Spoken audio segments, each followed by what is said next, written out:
तर नमस्कार मित्रांनो, मी केदार. आज आपल्याला जायचं होतं सातारा जिल्ह्याच्या मान तालुक्यातील ऐतिहासिक व धार्मिक ठिकाण, ते म्हणजे शिखर शिंगणापूर. साताऱ्यापासून 83 किलोमीटर अंतरावर असणारे हे ऐतिहासिक ठिकाण ते म्हणजे शिखर शिंगणापूर. त्यात जवळपास फलटण पासून 37 किलोमीटर अंतरावर आहे.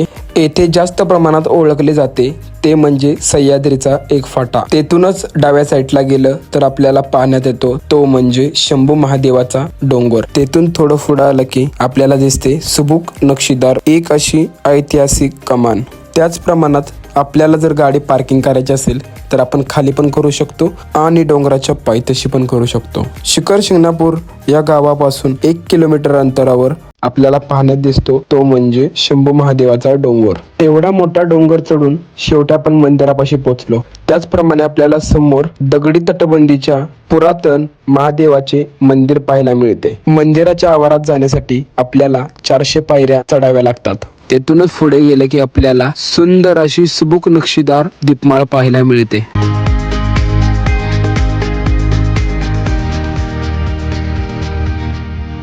जास्त प्रमाणात गर्दी असल्यामुळे आपल्याला बाहेरूनच दर्शन घेता आलं. त्याच प्रमाणात तुम्ही म्हणत असाल तर ढोल आणि पाळणा का असा अडकवला आहे.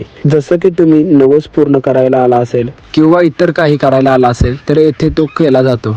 तसं पाहायला गेलं तर या दीपमाळाची उंची 130 मीटर आहे.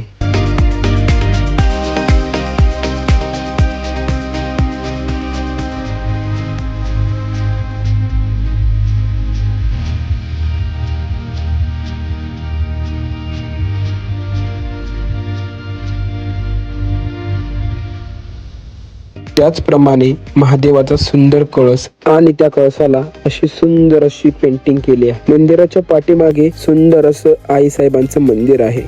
त्याच प्रमाणात तुम्हाला व्लॉग आवडला असेल तर एक सबस्क्राईब नक्की करा. धन्यवाद.